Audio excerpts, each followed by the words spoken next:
ಮುಂದಿಂದು ಹೇಳಿಲ್ಲ ದಾಸರು. ಅದೇ ಉಪಲಕ್ಷಣತೆ ಒಂದು ಹೇಳ್ತಾರೆ, ಉಳಿದದ್ದನ್ನು ನಾವಿಟ್ಕೊಳ್ಬೇಕು. ಉಪಲಕ್ಷಣ ಅಂತಾರೆ ಅದಕ್ಕೆ. ಅದೇ ರೀತಿ ಹೃದಯಕ್ಕೆ ಬಂದಾಗ ತ್ರಿಕೋಣ, ಹೃದಯದಲ್ಲಿ 3 ಕೋಣದ ಮಂಡಲ, ಅದು ಅಗ್ನಿಮಂಡಲ, ವನ್ಹಿಮಂಡಲ ಅಂತ ಅದಕ್ಕೆ ಹೆಸರು. ಅಲ್ಲಿ ಅನಿರುದ್ಧ ರೂಪಿ ಪರಮಾತ್ಮ ಇರ್ತಾನೆ. ತ್ರಿಕೋಣ ಮಂಡಲದಲ್ಲಿ ಅನಿರುದ್ಧ, ಆರು ಮೂಲದಲ್ಲಿಯೂ ಅನಿರುದ್ಧ, ಹೃದಯದ ತ್ರಿಕೋಣ ಮಂಡಲದಲ್ಲಿ ವನ್ಯಮಂಡಲದಲ್ಲಿ ಮತ್ತೆ ಅನಿರುದ್ಧ ಇದ್ದಾನೆ. ಅವನ ಮಂತ್ರ ರಂ, ಓಂ ರಂ ಓಂ 12 ಬಾರಿ ಓಂ ರಂ ಓಂ ಅಂತ ಜಪ ಮಾಡಿಬಿಟ್ರೆ ವಾಯುಮಂಡಲದಲ್ಲಿರೋ ಪ್ರದ್ಯುಮ್ನಿಂದ ಒಣಗಿರ್ತಾನಲ್ಲ ಪಾಪ ಪುರುಷ, ಅವನು ಅಲ್ಲಿ ಸುಟ್ಟು ಬೂದಿಯಾಗಿ ಬಿಡ್ತಾನೆ. ಆ ಸುಟ್ಟು ಬೂದಿ ಅಲ್ಲೇ ಉಳಿತದೆ ಪಾಪ ಪುರುಷಂದು. ನಾಸಾಗ್ರದಲ್ಲಿರ್ತಕ್ಕಂಥ ಸಂಕರ್ಷಣನನ್ನ ಕೇಳ್ಕೊಳ್ಬೇಕಂತೆ, ಆ ಬೂದಿ ನೀನು ಹೊರಗೆ ಹಾಕು ಅಂತ. ಆವಾಗ ನಾಸಾಗ್ರಸ್ಥ ಸಂಕರ್ಷಣ ಭಸ್ಮ ನಿಸ್ಸಾರಯತು ಅಂತ ಉಸಿರು ಬಿಟ್ಟು ಬಿಟ್ರೆ, ವಾಮನಾಸ ಎಡಗಡೆ ನಾಸಾಪುಟದಿಂದ ಉಸಿರು ಬಿಟ್ರೆ ಆ ಬೂದಿ ಹೊರಗೆ ಬೀಳ್ತದೆ. ಅಲ್ಲಿಗೆ ಷಟ್ಕೋಣ ಮಂಡಲದಲ್ಲಿರೋ ವಾಯುವಂತರ್ಗತ ಪ್ರದ್ಯುಮ್ನ ಒಣಗಿಸ್ತಾನೆ.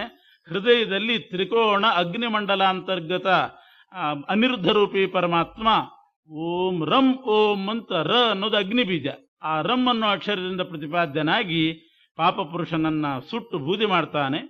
ಸಂಕರ್ಷಣ, ನಾಸಾಗ್ರದಲ್ಲಿರೋ ಸಂಕರ್ಷಣ ಎಡಗಡೆ ನಾಸಾಪುಟದಿಂದ ಎಡಗಡೆ ಮೂಗಿನ ಹೊಳ್ಳೆಯಿಂದ ಗಾಳಿ ಬಿಟ್ಟಾಗ ಆ ಭಸ್ಮ ಹೊರಗೆ ಹೋಗ್ತದೆ. ಅಲ್ಲಿಗೆ ಪಾಪ ಪುರುಷ ಹೋದ. ಇನ್ನೊಂದು ಅಕ್ಷರ ಇದೆ ಓಂ ಓಂ, ಅದು ವಾಸುದೇವ ರೂಪಿ ಪರಮಾತ್ಮ. ಅದು ತಲೆ ಮೇಲೆ ವರ್ತುಲ ಮಂಡಲ ಅಂತ ಒಂದು, ವರ್ತುಲ ಮಂಡಲ ಹಾಕಿದರೆ ಅದು ವರುಣ ಮಂಡಲ ಅಂತ ಅರ್ಥ. ವರ್ತುಲಾಕಾರ ಅಂದ್ರೆ ಒಂದು ರೌಂಡ್ ಆಗಿ ಹಾಕಿದ್ರೆ ಅದು ವರುಣ ಮಂಡಲ. ಅಲ್ಲಿ ವಾಸುದೇವ ರೂಪಿ ಪರಮಾತ್ಮ ಇರ್ತಾನೆ. ತಲೆಯ ಮೇಲೆ ವರ್ತುಲ ಮಂಡಲದಲ್ಲಿ, ವರ್ತುಲಾಕಾರದ ಮಂಡಲದಲ್ಲಿ ವಾಸುದೇವ ರೂಪಿ ಪರಮಾತ್ಮ. ಅವನ ಮಂತ್ರ ಓಂ ಓಂ ಓಂ. ಅದನ್ನ 24 ಸಲ ಡಬಲ್ ಮಾಡಬೇಕು, 6, 12, 24. ಅದನ್ನು ಜಪ ಮಾಡಿದರೆ ಆ ವಾಸುದೇವ ರೂಪಿ ಪರಮಾತ್ಮ ಏನು ಮಾಡ್ತಾನೆ ಅಂತಂದ್ರೆ ಇಡೀ ದೇಹವನ್ನ ಅಮೃತ ವೃಷ್ಟಿಯಿಂದ ಪಾವನಗೊಳಿಸ್ತಾನೆ. ಪಾಪ ಪುರುಷ ಹೋದ, ವಾಸುದೇವನಿಂದ ಇಲ್ಲಿರ್ತಕ್ಕಂಥ ವಾಸುದೇವನಿಂದ ಕೆಳಭಾಗ ಪೂರ್ತಿ ಅಮೃತ ವೃಷ್ಟಿಯಿಂದ ಪವಿತ್ರ ಆಗ್ತದೆ. ಹೀಗೆ ಪಾಪ ಪುರುಷನ ಶೋಷಣ, ದಹನ, ನಿಸ್ಸಾರಣ ಅಮೃತ ವೃಷ್ಟಿಯಿಂದ ಪ್ಲಾವನ ಅಂತಾರೆ. ಅಮೃತ ವೃಷ್ಟಿಯಿಂದ ಪ್ಲಾವನ ಅಂದ್ರೆ ಅಮೃತ ವಾಸುದೇವ ರೂಪಿ ಪರಮಾತ್ಮ ಅಮೃತ ಸೂಚಿಸಿದಾಗ ದೇಹ ಎಲ್ಲ ಪವಿತ್ರ ಆಯಿತು ಅಂತ ಭಾವಿಸಿ ಆಮೇಲೆ ಜಪ, ಪೂಜೆ ಆಮೇಲೆ ಮಾಡಬೇಕು. ಹೀಗೆ ದೇಹ ಪವಿತ್ರ ಮಾಡಿಕೊಳ್ತಕ್ಕಂತಹ ಕ್ರಮ, ಪಾಪ ಪುರುಷನನ್ನು ಹೊರಗೆ ಹಾಕುವ ಕ್ರಮ. ಅದನ್ನ ಉಪಲಕ್ಷಣತೆಯ ಒಂದು ದಾಸರು ಹೇಳ್ತಾರೆ. ನಾಭಿಯಲ್ಲಿ ಇನ್ನೋ ಪದ್ಯದಲ್ಲಿ ಅದನ್ನು ಹೇಳಿದ್ದಾರೆ. ಮಹಾಪುರುಷನ ಶೋಷಿಸುತ್ತ ನಿತ್ಯ ಅಂತ. ಆ ಪಾಪ ಪುರುಷ ಹೇಗಿದ್ದಾನೆ ಅಂತದಕ್ಕೆಲ್ಲ ವರ್ಣನೆ ಇದೆ. ನಮ್ಮ ದೇಹದೊಳಗೆ ಇರ್ತಾನಂತೆ, ಪ್ರತಿಯೊಬ್ಬರ ದೇಹದೊಳಗೆ ಪಾಪ ಪುರುಷ. ಬ್ರಹ್ಮಹತ್ಯಾ ಶಿರಸ್ಕಂಚ ಸ್ವರ್ಣಸ್ಥೇಯ ಭುಜದ್ವಯಂ ಸುರಾಪಾನ ಹೃದಯುಕ್ತಂ ಗುರುತಲ್ಪಕಟಿದ್ವಯಂ ತತ್ಸಂಯೋಗ ಪದದ್ವಂದ್ವಂ ಅಂಗ ಪ್ರತ್ಯಂಗಪಾತಕಂ ಉಪಪಾತಕ ರೋಮಾಣಂ ರಕ್ತಶ್ಮಶ್ರು ವಿಲೋಚನಂ ಖಡ್ಗಚರ್ಮಧರಂ ಕುಕ್ಷೌ ವಾಮೇ ಪಾಪಂ ಕುಕ್ಷೌ ವಾಮೇ ವಿಚಿಂತಯೇತ್. ಅಧೋಮುಖಂ ಅಂಗುಷ್ಠ ಪರಿಮಾಣಕಂ ಅಂತ ಹೇಳ್ತಾರೆ. ಅಧೋಮುಖಂ ಕೃಷ್ಣವರ್ಣಂ ಅಂಗುಷ್ಠ ಪರಿಮಾಣಕಂ ಬ್ರಹ್ಮಹತ್ಯಾ ಶಿರಸ್ಕಂಚ. ಆ ಪಾಪ ಪುರುಷನ ತಲೆ ಯಾವುದು ಅಂದ್ರೆ ಬ್ರಹ್ಮಹತ್ಯೆನೇ ಅವನ ತಲೆ. ವಾಂಗ್ಮಯ ರೂಪ ಅಂತ ಹೇಳಿದ್ರಲ್ಲ, ದಶೋಪನಿಷತ್ತುಗಳು, ಬ್ರಹ್ಮಸೂತ್ರ ಇವೆಲ್ಲ ಸೇರಿ ಒಂದು ರೂಪ ಅಂತ. ಹಾಗೆ ಪಾಪ ಪುರುಷನ ದೇಹ ಅಂತಂದ್ರೆ ಬ್ರಹ್ಮಹತ್ಯೆನೇ ಅವನ ತಲೆ. ಬ್ರಹ್ಮಹತ್ಯಾ ಶಿರಸ್ಕಂಚ ಸ್ವರ್ಣಸ್ಥೇಯ ಭುಜದ್ವಯಂ. ಚಿನ್ನವನ್ನ ಕದಿಯೋದು, ಬಂಗಾರ ಕದಿಯೋದು, ಇಂಥ ಪಾಪವೇ 2 ಕೈಯಾಗಿರ್ತದಂತೆ. ಬ್ರಾಹ್ಮಣರನ್ನ ಕೊಲ್ಲೋದು ಅಂದ್ರೆ ಬ್ರಹ್ಮಹತ್ಯೆ ಅಂದ್ರೆ ಅವರಿಗೆ ನೋಯಿಸೋದು, ಹಿಂಸೆ ಮಾಡೋದು, ದೇಹ ಹತ್ಯೆ ಎಲ್ಲವೂ ಅದೆಲ್ಲ ತಲೆ. ಸ್ವರ್ಣಸ್ಥೇಯ ಭುಜದ್ವಯಂ ಸುರಾಪಾನ ಹೃದಯುಕ್ತಂ. ಸುರಾಪಾನ ಮದ್ಯಪಾನವೇ ಆ ಪಾಪ ಪುರುಷನ ಹೃದಯ. ಸುರಾಪಾನ ಹೃದಯುಕ್ತಂ ಗುರುತಲ್ಪ ಕಟಿದ್ವಯಂ. ಗುರುಪತ್ನಿ ಗಮನ, ದೊಡ್ಡವರ ಪತ್ನಿ ಸಂಘ, ಇಂಥ ಪಾಪಗಳೆಲ್ಲ ಈ ಕಟಿ ಪ್ರದೇಶ ಇದ್ದ ಹಾಗೆ, ಸೊಂಟ ಇದ್ದ ಹಾಗೆ. ಅಂಥವರ ಸಹವಾಸ ಮಾಡಿದರೆ ಅದೆಲ್ಲ ತತ್ಸಂಯೋಗ ಪದದ್ವಂದ್ವಂ, 2 ಕಾಲಿದ್ದ ಹಾಗೆ. ಇನ್ನು ಸಣ್ಣ ಸಣ್ಣ ಪಾಪಗಳು, ಉಪಪಾತಕಗಳು, ಇವೆಲ್ಲ ರೋಮಗಳಿದ್ದ ಹಾಗೆ. ಇಂಥ ಒಂದೊಂದು ಪಾಪಗಳೇ ಒಂದೊಂದು ಅವಯವವಾಗಿ ಪಾಪ ಪುರುಷ ಅಂತ ಒಬ್ಬನು ಪ್ರತಿಯೊಬ್ಬರ ದೇಹದಲ್ಲಿರ್ತಾನೆ. ದಿನ ದಿನ ಸತ್ತಂಗೆಲ್ಲ, ಅವನನ್ನು ಸುಟ್ಟಂಗೆಲ್ಲ ಮತ್ತೆ ಬದುಕಿ ಬರ್ತಿರ್ತಾನಂತೆ. ಈ ಮಂದೇಹ ರಾಕ್ಷಸರಿದ್ದಂಗೆ.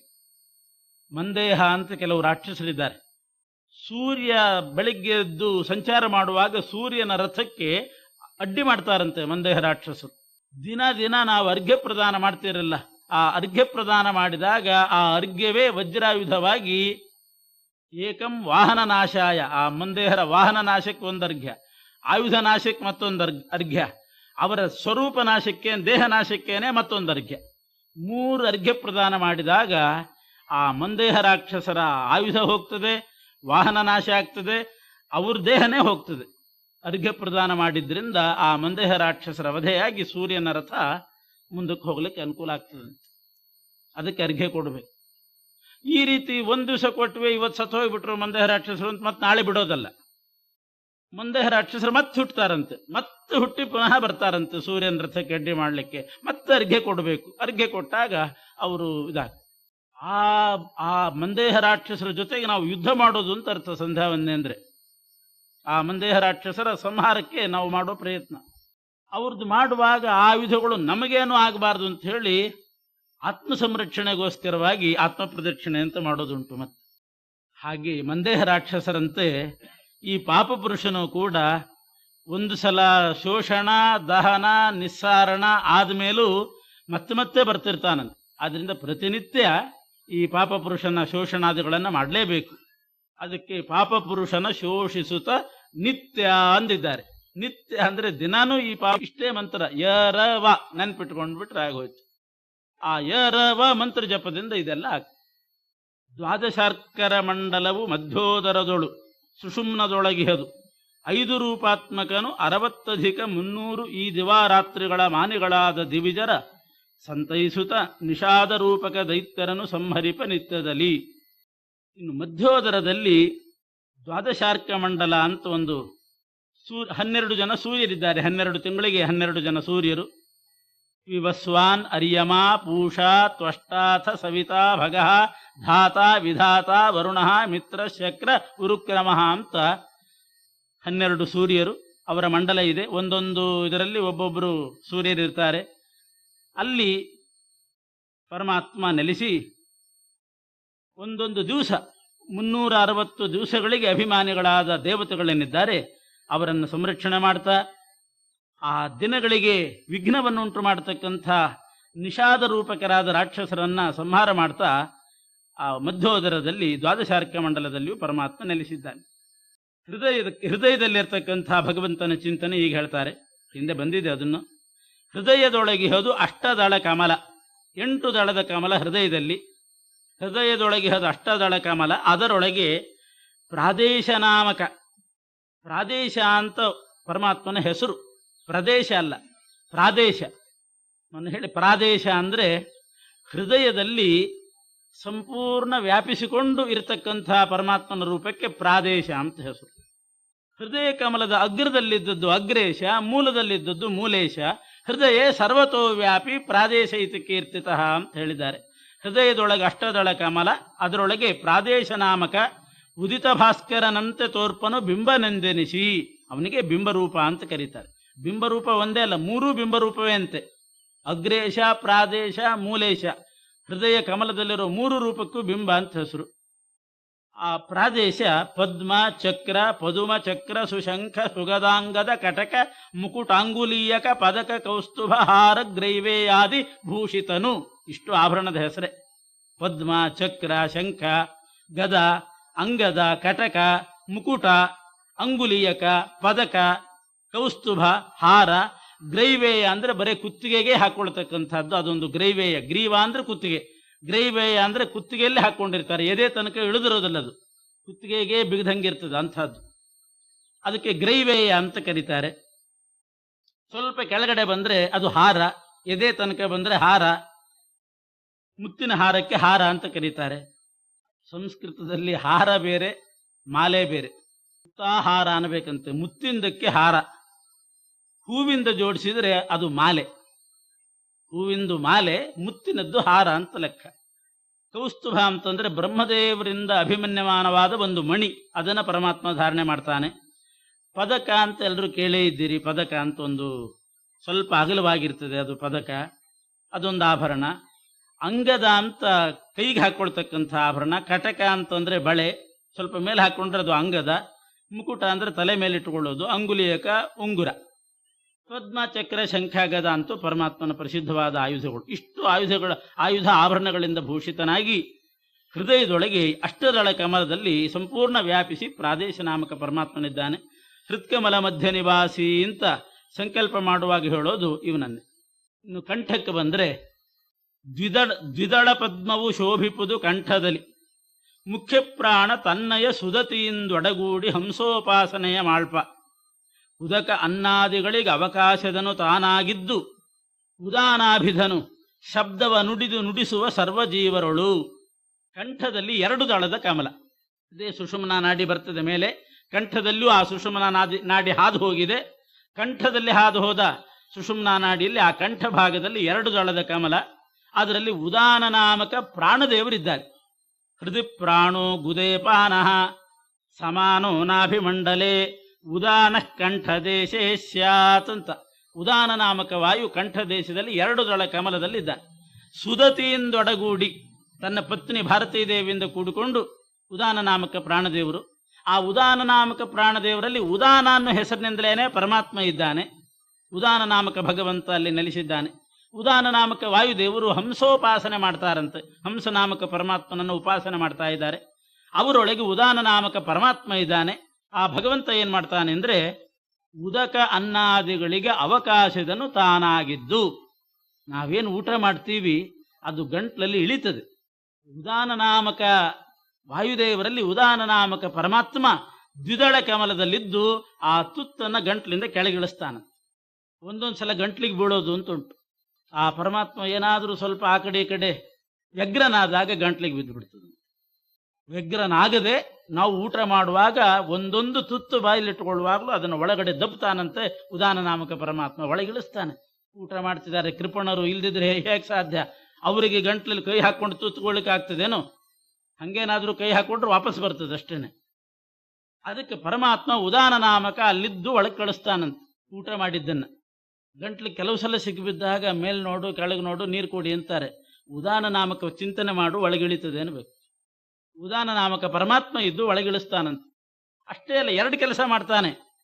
ಉದಾನ ನಾಮಕ ಪರಮಾತ್ಮ ಊಟ ಮಾಡಿದ್ದನ್ನು ತುತ್ತನ್ನು ಒಳಗಿಳಿಸೋದು, ಶಬ್ದಗಳು ಬರ್ತದಲ್ಲ ಕಂಠದಿಂದ, ಅದು ಉದಾನ ನಾಮಕ ಪರಮಾತ್ಮನೇ ನುಡಿದು ನುಡಿಸ್ತಾನಂತೆ. ಕಂಠಶ್ರೀ ಬಹಳ ಚೆನ್ನಾಗಿದೆ, ಒಳ್ಳೆ ಕಂಠ ಅಂತ ಉದಾನ ನಾಮಕ ಪರಮಾತ್ಮನ ಅನುಗ್ರಹ. ಅವನು ಎಷ್ಟೆಷ್ಟು ಮಟ್ಟಿಗೆ ಸನ್ನಿಹಿತನಾಗಿರ್ತಾನೋ ಆ ರೀತಿ ಕಂಠದಿಂದ ಅವನು ಶಬ್ದಗಳನ್ನು ನುಡಿಸ್ತಾನಂತೆ. ದ್ವಿದಳ ಪದ್ಮವು ಶೋಭಿಪುದು ಕಂಠದಲ್ಲಿ ಮುಖ್ಯ ಪ್ರಾಣ ತನ್ನಯ ಸುದತಿಯಿಂದೊಡಗೂಡಿ ಹಂಸೋಪಾಸನೆಯ ಮಾಳ್ಪ, ಉದಕ ಅನ್ನಾದಿಗಳಿಗೆ ಅವಕಾಶದನು ತಾನಾಗಿದ್ದು. ಅದನ್ನು ಹೇಳಿದ್ದಾರೆ. ಉದಕ ಮತ್ತು ಅನ್ನ, ನೀರು ಅನ್ನ, ಅದಕ್ಕೆ ಅವಕಾಶ ಮಾಡಿಕೊಟ್ಟು ಹೊಟ್ಟೆ ಒಳಗೆ ಹೋಗುವ ಹಾಗೆ ಮಾಡ್ತಾನೆ. ಮತ್ತು ಶಬ್ದವ ನುಡಿದು ನುಡಿಸುವ ಸರ್ವಜೀವರೊಳು, ಶಬ್ದ ತಾನು ನುಡಿದು ನಮ್ಮಿಂದ ಶಬ್ದ ಬರೋ ಹಾಗೆ. ಕೆಲವ್ರದ್ದು ಗಟ್ಟಿ ಧ್ವನಿ ಬರ್ತದೆ, ಕೆಲವರದ್ದು ಸಣ್ಣ ಧ್ವನಿ ಬರ್ತದೆ. ಅದು ಆ ಪರಮಾತ್ಮನ ಸನ್ನಿಧಾನದಲ್ಲಿ ವ್ಯತ್ಯಾಸ. ಕೆಲವು ಲೈಟು ಪ್ರಕಾಶ ಜಾಸ್ತಿ ಇರ್ತದೆ, ಕೆಲವು ಬಲ್ಪ್ನಲ್ಲಿ ಕೆಲವು ಕಡಿಮೆ ಇರ್ತದೆ. ವೋಲ್ಟೇಜ್ ಇದ್ದಂಗೆ ಆ ಪರಮಾತ್ಮ ಹೇಗೆ ಸನ್ನಿಹಿತನಾಗಿರ್ತಾನೋ ಆ ರೀತಿ ಧ್ವನಿ ಬರ್ತದೆ. ಇದು ಕಂಠದಲ್ಲಿ ಚಿಂತನೆ ಮಾಡುವ ಕ್ರಮ. ನಾಸಿಕದಿ ನಾಸತ್ಯ ದಸ್ರರು ಮೇಲೆ ಮೂಗಿಗೆ ಬಂದಾಗ, ನಾಸಿಕದಿ ನಾಸತ್ಯ ದಸ್ರರು ಶ್ವಾಸಮಾನಿ ಪ್ರಾಣಭಾರತಿ ಹಂಸ ಧನ್ವಂತ್ರಿಗಳು ಅಲ್ಲಲ್ಲಿಪ್ಪರವರೊಳಗೆ ಭೇಷ ಭಾಸ್ಕರ ರಕ್ಷಿಯುಗಳ ಕಧೀಶರೆನಿಪರು ಅವರೊಳಗೆ ಲಕ್ಷ್ಮೀಶ ದಧಿವಾಮನರು ನಿಯಾಮಿಸುತ್ತಲ್ಲಿರುತಿಹರು. ಒಂದು ನಾಸಿಕ ಅಂದ್ರೆ ಮೂಗು. ನಾಸಿಕಾದಲ್ಲಿ ಎಷ್ಟು ಭಗವದ್ರೂಪ ನಿಯಾಮಕರಾಗಿದ್ದಾರೆ, ನಿಯಾಮಿಸುತಿಹರು ಅಂತಾರೆ. ನಾಸಿಕದಿ ನಾಸತ್ಯ ದಸ್ರರು, ನಾಸತ್ಯ ದಸ್ರ ಅಂದರೆ ಅಶ್ವಿನಿ ದೇವತೆಗಳು ನಾಸಿಕದಲ್ಲಿದ್ದಾರೆ. ಶ್ವಾಸಮಾನಿ ಪ್ರಾಣಭಾರತಿ, ಶ್ವಾಸೋಚ್ಛ್ವಾಸಕ್ಕೆ ಅಭಿಮಾನಿಗಳಾಗಿ ಪ್ರಾಣದೇವರು ಮತ್ತು ಭಾರತೀ ದೇವಿಯರಿದ್ದಾರೆ. ಹಂಸ ಮತ್ತು ಧನ್ವಂತರಿ ರೂಪ ಪರಮಾತ್ಮನು ಕೂಡ ಆ ಎಡಗಡೆ ಮತ್ತು ಬಲಗಡೆ ಹೊಳ್ಳೆಯಲ್ಲಿ ಹಂಸ ಧನ್ವಂತರಿ ರೂಪದಿಂದ ಪರಮಾತ್ಮ ಇದ್ದಾನಂತೆ. ಈಗ ಅಶ್ವಿನಿ ದೇವತೆಗಳು, ಪ್ರಾಣ ಮತ್ತು ಭಾರತಿ, ಹಂಸ ಮತ್ತು ಧನ್ವಂತರಿ, ಇವರನ್ನ ನಾಸಿಕಾದಲ್ಲಿ ಚಿಂತನೆ ಮಾಡಬೇಕು. ಭೇಷ ಭಾಸ್ಕರರು ಅಕ್ಷಿಯುಗಳ ಕಧೀಶರೆನಿಪರು, ಭೇಷ ಅಂದ್ರೆ ಚಂದ್ರ, ಭಾಸ್ಕರ ಅಂದ್ರೆ ಸೂರ್ಯ. ಇವರು ಎರಡು ಕಣ್ಣಿಗೆ ಎಡಗಡೆ ಬಲಗಡೆ ಇವರು ಭೇಷ ಮತ್ತು ಭಾಸ್ಕರರು ಅಭಿಮಾನಿಗಳಾಗಿದ್ದಾರೆ. ಚಂದ್ರ ಸೂರ್ಯ ಎಡಗಣ್ಣು ಬಲಗಣ್ಣಿನಲ್ಲಿರ್ತಾರೆ. ಅವರೊಳಗೆ ಲಕ್ಷ್ಮೀಶ ದಧಿವಾಮನರು. ಚಂದ್ರನಲ್ಲಿ ದಧಿವಾಮನ, ಸೂರ್ಯನಲ್ಲಿ ಲಕ್ಷ್ಮೀಶ. ಲಕ್ಷ್ಮೀಶ ಅಂದ್ರೆ ನಾರಾಯಣ ಅಂತ ಅರ್ಥ. ಸೂರ್ಯನಲ್ಲಿ ನಾರಾಯಣ, ಚಂದ್ರನಲ್ಲಿ ದಧಿವಾಮನ ರೂಪಿ ಪರಮಾತ್ಮ ಅವರೊಳಗೆ ನೆಲೆಸಿದುಕೊಂಡು ಈ ಕಣ್ಣು ಮತ್ತು ಮೂಗು ಎರಡರ ವ್ಯಾಪಾರ ನಡೆಯುವಂತೆ ಮಾಡ್ತಾ ಇದ್ದಾರೆ. ಅವರನ್ನು ಚಿಂತನೆ ಮಾಡೋ ಕ್ರಮ ಹೇಳಿದೆ. ಎರಡೂ ಸೇರಿಸಿ ಒಟ್ಟಿಗೆ ಹೇಳಿದ್ದಾರೆ. ನಾಸಿಕದಿ ನಾಸತ್ಯ ದಸರರು. ನಾಸತ್ಯ ದಸರ ಅಂತ ಎರಡೂ ಇಬ್ಬರಿಗೂ ಹೆಸರು, ಆದರೂ ವಿಶೇಷವಾಗಿ ನಾಸತ್ಯ ದಸರಾ ಅಂತ ಇಬ್ಬರನ್ನ ಕರೀತಾರೆ. ಶ್ವಾಸಮಾನಿ ಪ್ರಾಣಭಾರತಿ, ಹಂಸಧನ್ವಂತರಿಗಳು ಅಲ್ಲಲ್ಲಿಪ್ಪರವರೊಳಗೆ. ಅಲ್ಲಿಗೆ ನಾಸಿಕಾದ್ದು ಮುಗಿತು. ಭೇಷ ಭಾಸ್ಕರರು. ಭ ಅಂದ್ರೆ ನಕ್ಷತ್ರ, ಭೇಷ ಅಂದ್ರೆ ನಕ್ಷತ್ರಾಧಿಪತಿ ಚಂದ್ರ. ಭೇಷ ಭಾಸ್ಕರರು ಅಕ್ಷಿಯುಗಳಕ್ಕೆ ಅಧೀಶರನಿಪರು. ಅವರೊಳಗೆ ಲಕ್ಷ್ಮೀಶ ದಧಿವಾಮನರು ಅಂತಂದಾಗ ದಧಿವಾಮನ ಚಂದ್ರನಲ್ಲಿ, ಲಕ್ಷ್ಮೀಶ ಸೂರ್ಯನಲ್ಲಿ. ಆ ರೀತಿ ಅನ್ವಯ ಮಾಡಿಕೊಟ್ಟು ನಿಯಾಮಿಸುತ್ತ ಲಿಹರು. ಕಣ್ಣಿಗೆ ಬಂದ್ರಲ್ಲ, ನಾಸಿಕಾದಷ್ಟೇ ಮುಗಿಸಿ ಕಣ್ಣಿಗೆ ಬಂದರು. ಕಣ್ಣಿನಲ್ಲಿ ಬಲಗಣ್ಣಿನಲ್ಲಿ ಸೂರ್ಯ ಇದ್ದಾನೆ, ಎಡಗಣ್ಣಿನಲ್ಲಿ ಚಂದ್ರ, ಚಂದ್ರನಲ್ಲಿ ದಧಿವಾಮನ, ಬಲಗಡೆ ನಾರಾಯಣ ಅಂತ ಹೇಳಿದ್ದಲ್ಲದೆ ಬರೇ ಒಂದು ಸಣ್ಣ ಕಣ್ಣು ಇಷ್ಟಗಲ ಇದೆ. ದುಡ್ಡಿನಗಲ ಅಂತಾರೆ ಗೋಪಾಲದಾಸರು. ಒಂದು ದುಡ್ಡು ಅಂದ್ರೆ ಒಂದು ನಾಣ್ಯ, ₹1 ನಾಣ್ಯದಷ್ಟೇ ಅಗಲ ಇರತಕ್ಕಂಥ ಕಣ್ಣಿನಲ್ಲಿ ಎಷ್ಟು ದೇವತೆಗಳಿದ್ದಾರೆ, ಏನೇನು ಕಣ್ಣಿನ ವ್ಯಾಪಾರ ಅನ್ನೋದನ್ನ ಅದ್ಭುತವಾಗಿ ಹೇಳ್ತಾ ಇದ್ದಾರೆ ನೋಡಿ. ಸ್ತಂಭರೂಪದಲಿಪ್ಪ ದಕ್ಷಿಣ ಅಂಬಕದಿ ಪ್ರದ್ಯುಮ್ನ, ಗುಣರೂಪ ಅಂಭೃಣಿಯು ತಾನಾಗಿ ಇಪ್ಪಳು. ಅರ್ಥ ಆಗಬೇಕು ಅಂತಂದ್ರೆ ಅಲ್ಲೆಲ್ಲ ಕ್ರಮ ಹಾಕೊಂಡ್ಬಿಟ್ರೆ ಆಯ್ತು. ಸ್ತಂಭರೂಪದಲಿಪ್ಪ ದಕ್ಷಿಣ ಅಂಬಕದಿ ಪ್ರದ್ಯುಮ್ನ, ಗುಣರೂಪ ಅಂಭೃಣಿಯು ತಾನಾಗಿ ಇಪ್ಪಳು. ವತ್ಸರೂಪದಲ್ಲಿ ಪೊಂಬಶಿರ ಪದಯೋಗ್ಯ ಪವನ, ತ್ರಿಯಂಬಕಾದಿ ಸಮಸ್ತ ದಿವಿಜ ಕದಂಬ ಸೇವಿತನಾಗಿ ಸರ್ವ ಪದಾರ್ಥಗಳ ತೋರ್ಪ. ಕಣ್ಣಿಂದ ನೋಡ್ತೇವೆ ಅಂತಂದ್ರೆ ಎಷ್ಟು ರೂಪಗಳ ವ್ಯಾಪಾರ. ಬಲಗಣ್ಣಿ ತಗೊಳ್ಳಿ ಉದಾಹರಣೆ. ದಕ್ಷಿಣ ಅಂಬಕದಿ, ಅಂಬಕ ಅಂದ್ರೆ ಕಣ್ಣು, ಅಂಬಕ ಅಂದ್ರೆ ಕಣ್ಣು. ದಕ್ಷಿಣ ಅಂಬಕದಿ, ಬಲಗಣ್ಣಿನಲ್ಲಿ ಕಂಬದ ರೂಪದಲ್ಲಿ ಪ್ರದ್ಯುಮ್ನ ಇದ್ದಾನಂತೆ. ಬಲಗಣ್ಣಿನಲ್ಲಿ ಒಂದು ಕಂಬ ಇದೆಯಂತೆ, ಆ ಕಂಬದಲ್ಲಿ ಪ್ರದ್ಯುಮ್ನ ಇರ್ತಾನೆ. ಆ ಕಂಬಕ್ಕೊಂದು ಹಗ್ಗ ಕಟ್ಟಿದಾರಂತೆ, ಆ ಹಗ್ಗದಲ್ಲಿ ಲಕ್ಷ್ಮೀದೇವಿ ಇರ್ತಾಳಂತೆ. ಆ ಹಗ್ಗಕ್ಕೆ ಒಂದು ಕರು ಕಟ್ಟಿ ಹಾಕಿದಾರಂತೆ. ಆ ಕರು ಯಾವುದು ಅಂತಂದ್ರೆ ಮುಖ್ಯ ಪ್ರಾಣದೇವರಂತೆ. ಬಲಗಣ್ಣಿನಲ್ಲಿ ಇಷ್ಟು ನಡೆದಿದೆ. ಇದೊಂದು ದೊಡ್ಡ ಕೊಟ್ಟಿಗೆ ಇದ್ದಂಗೆ ಗೋಶಾಲೆ. ಒಂದು ಕಂಬ, ಒಂದು ಗೂಟ, ಅದೇ ಪ್ರದ್ಯುಮ್ನ. ಆ ಗೂಟಕ್ಕೊಂದು ಹಗ್ಗ, ಅದು ಲಕ್ಷ್ಮೀದೇವಿ. ಅಂಬರಣಿ ಅಂದ್ರೆ ಲಕ್ಷ್ಮಿ, ಗುಣ ಅಂದ್ರೆ ಹಗ್ಗ. ಸ್ತಂಭರೂಪದಲ್ಲಿಪ್ಪ ದಕ್ಷಿಣ ಅಂಬಕದಿ ಪ್ರದ್ಯುಮ್ನ, ಗುಣರೂಪ ಅಂದ್ರೆ ಗುಣ ಅಂದ್ರೆ ಹಗ್ಗ. ಇಲ್ಲಿ ಗುಣ ಅಂದ್ರೆ ಸತ್ವರಜಸ್ತಮ ಗುಣ, ಆನಂದಾದಿ ಗುಣಗಳು, ಒಳ್ಳೆ ಗುಣವಂತ ಅಂತ ಆ ಗುಣ ಅಲ್ಲ. ಇಲ್ಲಿ ಗುಣ ಅಂದ್ರೆ ಹಗ್ಗ ಅಂತ ಅರ್ಥ. ಸಂಸ್ಕೃತದಲ್ಲಿ ಬೇಕಾದಷ್ಟು ಅರ್ಥ ಇದೆ. ಗುಣ ಅಂದ್ರೆ ಹಗ್ಗ. ಹಗ್ಗದ ರೂಪ ಅಂಬರಣಿಯು ತಾನಾಗಿ ಇಪ್ಪಳು. ವತ್ಸರೂಪದಲ್ಲಿ ಆ ಹಗ್ಗಕ್ಕೆ ಇನ್ನೊಂದು ತುದಿ ಕಟ್ಟಿ ಹಾಕಿದ್ದಾರೆ ಕುತ್ತಿಗೆಗೆ, ಆ ಕರುವಿಗೆ. ಆ ವತ್ಸರೂಪದಲ್ಲಿರೋದು ಯಾರು ಅಂತಂದ್ರೆ ಪೊಂಬಶಿರ ಪದಯೋಗ್ಯ ಪವನ. ಪೊಂಬಶಿರ ಅಂದ್ರೆ ಹಿರಣ್ಯ ಗರ್ಭ, ಪೊನ್ನಂದ್ರೆ ಭಗ್ಗಾರ, ಬಸಿರು ಅಂದ್ರೆ ಗರ್ಭ, ಹಿರಣ್ಯ ಗರ್ಭ. ಪೊಂಬಶಿರ ಪದಯೋಗ್ಯ ಪವನ ವತ್ಸರೂಪದಲ್ಲಿ ಇದ್ದಾನೆ. ತ್ರಿಯಂಬಕಾದಿ, ತ್ರಿಯಂಬಕ ಅಂದ್ರೆ ಮತ್ತೆ 3 ಕಣ್ಣು ಅಂತ ಅರ್ಥ. ಅಂಬಕ ಅಂದ್ರೆ ಕಣ್ಣು ಅಂತ ಹೇಳಿದೆ. ತ್ರಿಯಂಬಕಾದಿ 3 ಕಣ್ಣಿನ ರುದ್ರಾದಿ ಸಮಸ್ತ ದಿವಿಜ ಕದಂಬ, ಕದಂಬ ಅಂದ್ರೆ ಸಮೂಹ, ಎಲ್ಲ ರುದ್ರಾದಿ ಸಮಸ್ತ ದೇವ ಸಮೂಹದಿಂದ ಸೇವಿತನಾಗಿ ಮುಖ್ಯ ಪ್ರಾಣದೇವರು ವತ್ಸರೂಪದಲ್ಲಿದ್ದಾರೆ. ಇಷ್ಟು ದೇವತೆಗಳಲ್ಲಿದ್ದರಿಂದ ನಮ್ಮ ಕಣ್ಣು ಕಾಣಿಸ್ತದೆ. ಸರ್ವ ಪದಾರ್ಥಗಳ ತೋರ್ಪ. ಬೃಹದಾರಣ್ಯಕದಲ್ಲಿ ಶಿಶುಬ್ರಾಹ್ಮಣ ಅಂತ ಒಂದು ಭಾಗ ಇದೆ. ಏನು ಶಿಶುಬ್ರಾಹ್ಮಣ ಅಂತಂದ್ರೆ ವಾಯುದೇವರ ವಿಚಾರ ಹೇಳ್ತಕ್ಕಂಥ ಒಂದು ಭಾಗ. ಅದಕ್ಕೆ ಶಿಶುಬ್ರಾಹ್ಮಣ ಅಂತ ಕರೀತಾರೆ. ಯಾಕೆಂದ್ರೆ ವಾಯುದೇವರು ವತ್ಸರೂಪದಿಂದ ಬಲಗಣ್ಣಿನಲ್ಲಿದ್ದಾರಾದ್ರಿಂದ ಬೃಹದಾರಣ್ಯಕ್ಕೆ ನೋಡಿಬಿಟ್ರೆ ಇದೆಲ್ಲ ವಿಚಾರ ಎಲ್ಲ ವಿಸ್ತಾರವಾಗಿ ಅಲ್ಲಿ ಸಿಗ್ತದೆ. ಶಿಶುಬ್ರಾಹ್ಮಣದಲ್ಲಿ ಬೃಹದಾರಣ್ಯಕದಲ್ಲಿದ್ದದ್ದನ್ನು ದಾಸರು ಒಂದು ಪದ್ಯದಲ್ಲಿ ಸಂಗ್ರಹ ಮಾಡಿದರು. ಹಾಗೆ ಇನ್ನೂ ಕೆಲವು ವಿಷಯಗಳುಂಟು ಕಣ್ಣಲ್ಲಿ. ನೇತ್ರಗಳಲ್ಲಿ ವಸಿಷ್ಠ, ವಿಶ್ವಾಮಿತ್ರ, ಭಾರದ್ವಾಜ, ಗೌತಮ, ಅತ್ರಿ ಆ ಜಮದಗ್ನಿ ನಾಮಗಳಿಂದ ಕರೆಸುತ್ತಲಿ ಪತ್ರತಾಪಕ, ಶಕ್ರ, ಸೂರ್ಯ, ಧರಿತ್ರಿ, ಪರ್ಜನ್ಯಾದಿ ಸುರರು ಜಗತ್ರಯೇಶನ ಭಜಿಪರು ಅನುದಿನ ಪರಮ ಭಕುತಿಯಲಿ. ಕಣ್ಣಿನಲ್ಲಿ ಪರಮಾತ್ಮ ಇದ್ದಾನಲ್ಲ, ಆ ಪರಮಾತ್ಮನನ್ನ ಇಷ್ಟು ದೇವತೆಗಳು ಸೇವೆ ಮಾಡ್ತಾ ಇರ್ತಾರಂತೆ. ನಮ್ಮ ಕಣ್ಣಿನಲ್ಲೇ ಇದ್ದಾರಂತೆ. ಎಲ್ಲಿ ಅಂತಂದ್ರೆ ಕಣ್ಣಿನಲ್ಲಿ ಕೆಂಪು ಗೆರೆಗಳಿರ್ತದೆ, ಸಣ್ಣ ಸಣ್ಣದು ಕೆಂಪು ಗೆರೆ. ಆ ಕೆಂಪು ಗೆರೆ ಇದ್ದಲ್ಲೆಲ್ಲ ಗೌತಮ ಅನ್ನೋ ಹೆಸರಿನಿಂದ ರುದ್ರದೇವರು ಇರ್ತಾರಂತೆ. ಕೆಂಪುಗೆರೆಯಲ್ಲಿ ಗೌತಮ ನಾಮದಿಂದ ರುದ್ರದೇವರು. ಕಣ್ಣಿನಲ್ಲಿ ಬಿಳಿಗುಡ್ಡೆ ಅಂತ ಒಂದಿರ್ತದೆ. ಆ ಬಿಳಿಗುಡ್ಡೆಯಲ್ಲಿ ಇಂದ್ರದೇವರು ಇರ್ತಾರೆ. ಅದರ ವಸಿಷ್ಠ ಅನ್ನೋ ಹೆಸರಿನಿಂದ ಇರ್ತಾರಂತೆ ಇಂದ್ರದೇವರು. ಕಣ್ಣಿನೊಳಗೆ ಕನೀನಿಕಾ ಅಂತ ಒಂದು ಭಾಗ.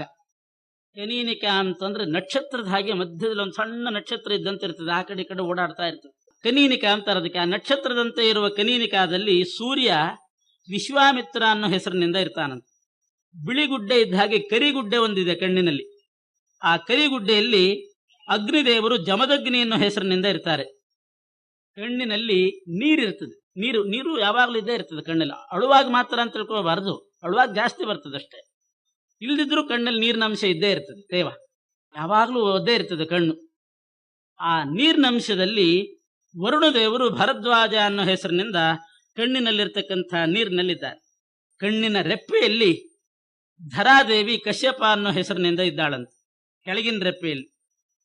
ಮೇಲಿನ ರೆಪ್ಪೆಯಲ್ಲಿ ಅತ್ರಿ ಅನ್ನೋ ಹೆಸರಿನಿಂದ ಭಾರತೀ ದೇವಿಯರು ನಿಲ್ಲಿಸಿದ್ದಾರಂತೆ. ಕೆಳಗಿನ ರೆಪ್ಪೆ ಮೇಲಿನ ರೆಪ್ಪೆ ಧರಾದೇವಿ ಭಾರತೀ ದೇವಿ. ಕಣ್ಣಿನ ನೀರಿನಲ್ಲಿ ವರುಣ. ಆ ಕರಿಗುಡ್ಡೆ ಕಪ್ಪುಗುಡ್ಡೆ ಆ ತಾರಕಾಕ್ಷಣ ಕನೀನಿಕಾ ಅಂತಾರೆ. ಕನೀನಿಕಾ ನಕ್ಷತ್ರದಂತೆ ಇರೋ ಕನೀನಿಕಾ. ಇದರಲ್ಲೆಲ್ಲ ಹೀಗೆ ದೇವತೆಗಳಿದ್ದಾರೆ. ಅದನ್ನ ಈ ಪದ್ಯದಲ್ಲಿ ದಾಸರು ಹೇಳ್ತಾರೆ. ನೇತ್ರಗಳಲ್ಲಿ ವಸಿಷ್ಠ ಅಂತಂದಾಗ ಇಂದ್ರದೇವರು ಬಿಳಿಗುಡ್ಡೆಯಲ್ಲಿದ್ದಾರೆ ಅಂತ ಇಟ್ಕೊಳ್ಬೇಕು. ವಿಶ್ವಾಮಿತ್ರ ಅಂತಂದ್ರೆ ಸೂರ್ಯ ಆ ನಕ್ಷತ್ರದಲ್ಲಿರ್ತಾನೆ, ವಸಿಷ್ಠ ವಿಶ್ವಾಮಿತ್ರ. ಭರದ್ವಾಜ ಅಂದ್ರೆ ವರುಣ ನೀರಿನಲ್ಲಿರ್ತಾನೆ. ಗೌತಮ ಅಂದ್ರೆ ರುದ್ರದೇವರು ಕೆಂಪುಗೆರೆಯಲ್ಲಿರ್ತಾರೆ. ಅತ್ರಿ ಅಂತಂದ್ರೆ ಅದು ಭಾರತೀ ದೇವಿಯರು ಮೇಲಿನ ರೆಪ್ಪೆಯಲ್ಲಿರೋದು. ಜಮದಗ್ನಿ ಅಗ್ನಿದೇವರು ಕರಿಗುಡ್ಡೆಯಲ್ಲಿರ್ತಾರೆ. ಈ ನಾಮಗಳಿಂದ ಕರೆಸುತ್ತಲಿ ಪತ್ರತಾಪಕ ಅಂತಂದ್ರೆ ಅಗ್ನಿ, ಇದು ರುದ್ರ ಅಂತ ಅರ್ಥ. ಪತ್ರತಾಪಕ ಅಂದ್ರೆ ಶಕ್ರ ಇಂದ್ರ, ಸೂರ್ಯ, ಧರಿತ್ರಿ ಅಂದ್ರೆ ಧರಾದೇವಿ, ಪರ್ಜನ್ಯಾದಿ ಅಂದ್ರೆ ವರ್ಣನಿಟ್ಟುಕೊಳ್ಬೇಕು. ಈ ಸುರರು ಜಗತ್ರಯೇಶನ ಭಜಿಪರು ಅನುದಿನ ಪರಮ ಭಕುತಿಯಲ್ಲಿ. ಕಣ್ಣಿನಲ್ಲಿ ಇಷ್ಟು ದೇವತೆಗಳು ಅಲ್ಲಿ ಸನ್ನಿಹಿತರಾಗಿ ಕಾರ್ಯ ಮಾಡ್ತಾ ಇದ್ದಾರೆ. ಕಣ್ಣಿನೊಳಗೆ ಜ್ಯೋತಿ ಇರ್ತದೆ. ಏನಾದ್ರೂ ನಾವು ಪದಾರ್ಥ ನೋಡ್ತೀವಿ ಅಂತಂದ್ರೆ ನಮ್ಮ ಕಣ್ಣಿನಲ್ಲಿರೋ ಜ್ಯೋತಿ ಕಿರಣಗಳ ರೂಪದಿಂದ ಅಲ್ಲಿ ಹೋಗ್ತದಂತೆ. ಕಿರಣ ರೂಪದಿಂದ ಹೋಗಿ ಆ ಪದಾರ್ಥವನ್ನು ಮುಟ್ಟಿ ನಮಗೆ ತೋರಿಸ್ತದೆ, ಟಾರ್ಚ್ ಹಾಕಿದ ಹಾಗೆ.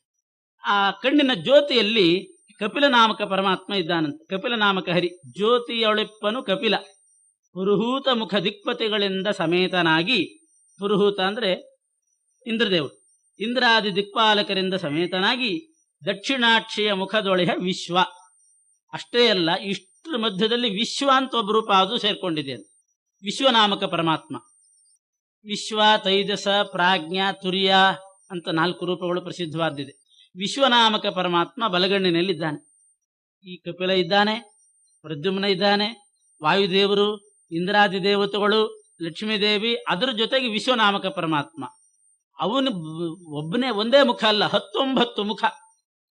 ಒಂದು ಮುಖದ ಒಂದು ಕಣ್ಣಿನಲ್ಲಿ ಇಷ್ಟು ದೇವತೆಗಳ ಜೊತೆಗೆ 19 ಮುಖದ ವಿಶ್ವನಾಮಕ ಪರಮಾತ್ಮ ಇದ್ದಾನೆ. ಆವಾಗ ಗೊತ್ತಾಗ್ತದೆ ನಮಗೆ ಅಣೋರಣೀಯ ಅನ್ನಂದ್ರೆ ಏನು ಅಂತ. ಅಣೋರಣೀಯ ಅಂದ್ರೆ ಅಷ್ಟು ಅಣುರೂಪ ಧಾರಣೆ ಮಾಡಿಕೊಂಡು ಕಣ್ಣಿನಲ್ಲಿ 19 ಮುಖದಿಂದ ಇದ್ದಾನಂತ ವಿಶ್ವ. ಅವನು ಶ್ವೇತವರ್ಣ, ಚತುರ್ಭುಜನಾಗಿರ್ತಾನೆ. ಶ್ವೇತವರ್ಣ ಚತುರ್ಭುಜ. ಅವನನ್ನ ಸಂಪ್ರೀತಿಯಿಂದಲೇ ಸ್ಥೂಲ ವಿಷಯವ ಚೇತನರಿಗುಂಡುಣಿಪ ಜಾಗ್ರತೆಯನಿತ್ತು ನೃಗಜಾಸ್ಯ. ಆ ವಿಶ್ವನಾಮಕ ಪರಮಾತ್ಮನೇ ಚತುರ್ಭುಜನಾಗಿ ಶ್ವೇತವರ್ಣೋಪೇತನಾಗಿ ಪ್ರೀತಿಯಿಂದ ನಾವೇನೇನು ಊಟ ಮಾಡ್ತೀವಿ ಸ್ಥೂಲ ವಿಷಯ, ಅಡಿಗೆ ಊಟ ಎಲ್ಲ ಮಾಡಿದಾಗ ಅದನ್ನ ನಮಗೆ ಉಣಿಸುವವನು ವಿಶ್ವನಾಮಕ ಪರಮಾತ್ಮ ಅಂತ.